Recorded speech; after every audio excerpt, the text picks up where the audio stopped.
13절부터 28절의 말씀입니다. 마태복음 16장 13절부터 28절의 말씀.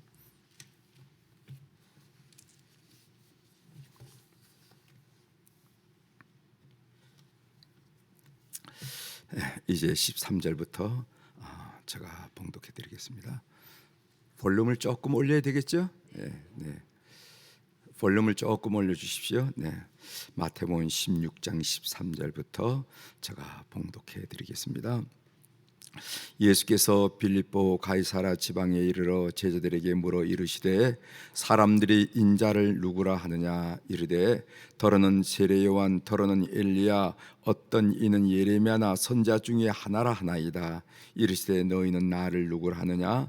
시몬 베드로가 대답하여 이르시되 주는 그리스도시요 살아계신 하나님의 아들이시니이다. 예수께서 대답하여 이르시되 바요나 시몬아 내가 복이 있도다. 이를 네게 알게 한 이는 혈육이 아니요 하늘에 계신 내 아버지시니라. 또 내가 네게 이르노니 너는 베드로라. 내가 이 반석 위에 내 교회를 세우리니 음부의 권세가 이기지 못하리라. 내가 전국 열쇠를 네게 주리니 네가 땅에서 무엇이든지 매면 하늘에서도 매일 것이요 네가 땅에서 무엇이든지 풀면 하늘에서도 풀리리라 하시고 이에 제들에게 경고하사 자기가 그리스도인 것을 아무에게도 이르지 말라 하시니라. 이때로부터 예수 그리스도께서 자기가 예루살렘에 올라가 장로들과 대상들과 서기관들에게 많은 고난을 받고 죽임을 당하고 제3일에 살아나야 할 것을 제자들에게 비로소 나타내시니 베드로가 예수를 붙잡고 항변하여 이르되 주여 그리 마옵소서 이 일이 결코 죽게 미치지 아니하리이다. 예수께서 돌이키시며 베드로에게 이르시되 사탄아 내 뒤로 물러가라. 너는 나를 넘어지게 하는 자로다. 내가 하나님의 일을 생각하지 아니하고 도리어 사람의 일을 생각한도다 하시고 이에 예수께서 제자들에게 이르시되 누구든지 나를 따라오려거든 자기를 부인하고 자기 십자가를 지고 나를 따를 것이니라. 누구든지 제 목숨을 구원하고자 하면 잃을 것이요 누구든지 나를 위하여 제 목숨을 잃으면 찾으리라.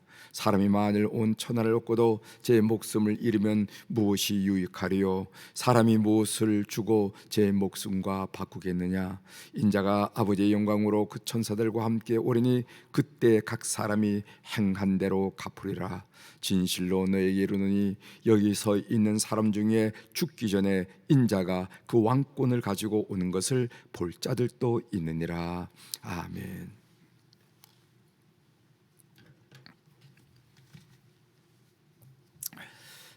오늘 읽은 본문 말씀을 중심으로 주제를 예수님을 인격적으로 만나셨습니까? 하는 그런 주제로 같이 은혜를 나누겠습니다. 이 마이크 볼륨이 조금 전 느낌이 좀 적은데 좀 한번 체크해 보세요. 예수님을 인격적으로 만나셨습니까? 오늘 본문에 보면은요. 베드로가 예수님을 하나님의 아들 메시아로 고백하는 내용이 나오죠. 그러자 예수님은 그 베드로의 신앙 고백 위에 교회를 세우리라 하고 약속하셨습니다. 그리고 진정한 메시아의 모습이 어떤가, 그리고 하나님 나라의 통치 방식이 어떤 것인가 하는 것을 말씀하신 다음에 십자가의 죽으심을 비로소 예고하십니다. 나는 너희들이 기대하는 이 세상의 통치자처럼 그렇게 나타나거나 행사하지 않고 나는 십자가에 죽는다 하는 말씀을 하시고, 그리고 제자들에게 십자가를 지고 예수님을 따르는 제자도를 말씀하시면서 나를 따른 자는 누구든지 자기 십자가를 지고 나를 따를 것이니라 하는 제자도를 말씀하신 내용이 본문 내용입니다. 마태복음 16장 16절에서 베드로는 이렇게 고백합니다. 시몬 베드로가 대답하여 이르되 주는 그리스도시요 살아계신 하나님의 아들이시니이다. 놀라운 신앙 고백이죠. 놀라운 신앙 고백입니다. 예수님을 어떻게 보느냐, 누구로 믿고 고백하느냐 굉장히 중요한데 시몬 베드로는 주는 그리스도시요 살아계신 하나님의 아들이시니이다 이렇게 귀한 고백을 했습니다. 여기 그리스도라 하는 말은 기름 부은 자라 하는 의미라는 것을 여러분 잘 아시죠? 메시아, 구세주, 기름 부은 자. 그리고 살아계신 하나님의 아들이다. 이 마태가 하나님의 아들이다라는 그런 표현을 쓴 것에 우리가 주의를 기울여야 됩니다. 마태가 다윗의 아들이라라고 고백하지 않고 하나님의 아들이라라고 고백하는 것은 다른 점이에요. 그리스도를 다윗의 아들로 호칭하면은 맞는 말이긴 하지만은 이스라엘 민족의 구원하는, 이스라엘 민족을 구원하는 민족적인 구세주로 오해할 수가 있다는 것입니다. 그러나 하나님의 아들로 고백하고 호칭하면은요, 하나님과 동등된 신성을 가지고 온 세상을 구원하는, 온 인류를 구원하는, 그리고 다스리는 메시아, 구세주라고 표현될 수 있기 때문에 마태는 그가 잘 사용하던 다윗의 아들이라 이렇게 표현하지 않고 하나님의 아들이라 이렇게 표현했다는 것입니다. 오늘 본문을 읽고 묵상할 때 들려진 하나님의 음성은 너는 예수님을 누구라고 믿고 고백하느냐 하는 것이 저희 마음의 울림으로 다가왔습니다. 여러분들은 예수님을 누구라고 믿고 고백하고 신앙생활을 하고 인생을 살고 계세요. 예수님을 인격적으로 만나 믿고 고백해야 되기를 바랍니다. 다른 사람들이 고백하는 예수 그리스도는 의미가 없습니다. 목사님이 그러시던데요, 장로님이 그러시던데요, 예수님을 누구라 하던데요, 그건 여러분들에게는 의미가 없는 거예요. 오늘 여기 14절에 보면 이르되 더러는 세례 요한, 더러는 엘리야, 어떠는 예레미야나 선지자 중에 하나라 하나이다. 이렇게 다른 사람은 이렇게 얘기합디다 라고 제자들이 주님께 보고를 드리는데 그것은 의미가 없다는 것입니다. 아무리 화려한 언어로 고백한다 하더라도 여러분들에게는 의미가 없다는 것입니다. 그리고 두 번째로, 배워서 고백하는 예수 그리스도는 부족해요. 우리에게 배움이 중요합니다. 그러니까 알아야 되니까 배움이 중요하지만 배워서 고백하는 그 고백은 그것은 부족하다는 것입니다. 인격적으로 만나서 고백하는 예수 그리스도가 제대로 된 신앙 고백입니다. 그래야 삶의 위기에 그리고 죽음의 순간에 예수 그리스도는 의미 있는 존재로 여러분들에게 다가가게 되고 역할을 하게 된단 말이지. 힘을 쓸 수가 있다는 거예요. 예수 그리스도를 인격적으로 만나서야만 여러분들이 인생을 살면서 경험하는 삶의 위기 때나 그리고 죽음의 순간에 나의 주님으로 고백하고 마음의 평안을 얻고 소망을 얻을 수 있는 계기가 된다는 거예요. 그래서 예수 그리스도를 인격적으로 만나라. 예수 그리스도를 인격적으로 만나지 않으면 삶의 위기가 다가오면요, 100이면 100 교회를 떠났다고, 100이면 100 신앙을 포기합니다. 그 직분이 무엇인가는 아무 상관이 없어요. 그래서 예수 그리스도를 인격적으로 만나는. 그러면은 어떻게 예수 그리스도를 인격적으로 만날까? 예수 그리스도를 인격적으로 만나면요, 성령의 도우심이 꼭 반드시 필요해요. 예수님을 인격적으로 만나려면요, 성령님의 도움이 반드시 필요합니다. 오늘 17절에 보면 이런 말씀이 있죠. 예수께서 대답하여 이르시되 바요나 시몬아 내가 복이 있도다. 이를 내게 알게 한 이는 혈육이 아니요. 이 혈육이란 말은 무슨 말이냐 하면은 지식, 정보, 학습 등 인간적인 것으로 알 수 있는 것이 아니라는 겁니다. 지식, 학습, 정보 이런 것으로 예수님을 인격적으로 만날 수 있는 것이 아니라는 거예요. 하늘에 계신 내 아버지시니라. 이 말씀은 성령을 통해서 그분을 제대로 만날 수 있다 하는 말씀을 가르쳐 주신 것입니다. 우리 감리교회는 우리 목회자를 만들 때 어떻게 만드냐면 한 3년 4년 동안 매년마다 시험을 보게 합니다. 신학적인 거 또 그다음에 성경 이렇게 시험을 보게. 그걸 과정고시라고 그러고 그다음에 그 사람이 목회자로서 성품을 갖췄느냐 하는 그것을 자격 심사라 이렇게 얘기해요. 그래서 매년마다 꼭 불러다가 과정을 고시를 시키고 그다음 자격 심사를 합니다. 그래서 목회를 어떻게 해왔는지, 인간관계는 어떻게 하는지, 과도한 빚은 없는지, 설교는 어떻게 준비하고 있는지, 교인들에게 이런 케이스가 생길 때는 어떻게 치료하는지, 이런 것들을 물으면서 자격 심사를 하는데, 제가 자격 심사위원으로 할 때 늘 어떤 질문을 했냐면은, 어떤 계기로 목사가 되려고 결심을 했느냐, 이걸 물어봐요. 물어봅니다. 어떤 계기로 목사가 되려고 결심을 했느냐. 그러면요, 대부분의 후보자들은 이런 얘기를 합니다. 무슨 얘기를 하냐면은, 고등학교 때 여름 수련회에서 은혜를 받고요, 아니면은 대학 시절 동계 수련회 때 예수 그리스도를 인격적으로 만난 후 목사가 될 것을 결심했습니다. 그런 얘기를 합니다. 365일 52주 교회에서 설교를 하는데 거기서 은혜 받고 나는 목사가 됐다, 이렇게 얘기한 사람보다도 거의 90% 이상이 동계 수련회 아니면은 여름 수련을 통해서 은혜를 받고 예수 그리스도를 인격적으로 만나고 이런 삶을 살기로 결심했습니다, 이렇게 대답합니다. 보통 수련회 때는 강사들이 무엇을 요구하냐면 우리 학생들에게 회개를 촉구하고 그리고 성령 받기를 도전합니다. 도전해요. 이런 가운데 밤새도록 성령을 간구하고 그렇게 기도하다 보면요, 성령의 도우심으로 예수님을 인격적으로 만나는 그런 경험을 하게 되더라고요.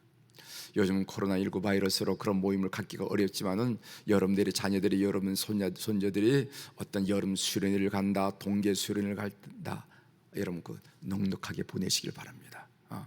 그래서 그런 특별한 계기에서 예수 그리스도를 인격적으로 만나는 것을 제가 많이 경험했어요. 물어보면 그런 계기를 여러분이 잊지 말길 바랍니다. 물론 다 그렇다는 건 아니에요. 다른 계기를 통해서도 그렇게 그런 만남을 가진 사람들이 있다는 것입니다. 저는 중학교 시절, 그러니까 연도로 보면은 1968년 정도 된 것 같아요. 봄철에 교회 부흥회 때 예수님을 인격적으로 만나는 경험을 했습니다. 그래서 우리가 다음 시대 중학생, 초등학생, 중학생 유심히 관리를 하고 교육해야 될 필요가 있습니다. 그 어린애들 그건 뭘 안다고 그 철부지 그렇게 생각하면 안 돼요. 1968년도 지금보다 훨씬 문명이 발전하지 않았던 그때도 은혜를 받았다는 거죠. 그 당시 부흥회는요, 어떻게 시작했냐면 월요일 저녁부터 시작해서 토요일 새벽까지 가죠. 그죠? 그래서 토요일 새벽에 이제 부흥회를 끝나면은 저기 연도에 있어서 부흥 강사님을 환송하고 이런 거 아마 여러분들이 경험하셨으리라 생각합니다. 부흥회도 하루에는요, 어떻게 하루에 새벽 기도가 길어지면 아침도 안 먹고 계속 그리고 아침엔 성경 공부, 밤에는 하는데 요즘 1시간만 보면은 시계를 봐야 되지만은 12시까지 그냥 이어져가. 그래서 통금 시간이 가까이 돼가지고 아니면 교회에서 밤을 새우면서 그렇게 했습니다. 참 사모했어요. 제가 부흥회를 인도할 때도 여러분들에게 그런 호소를 드렸지만은요, 은혜는 기대하는 만큼, 호소하는 만큼, 칼군구하는 만큼 주어지는 것을 느낍니다. 그때는 참 사모했어요. 그때 광림은 교회 담임 목사님이셨던 이경재 감독님께서 그 강원도 시골에 부흥회 강사로 오셔서 그 시골 교회 부흥 강사로 오셨어요.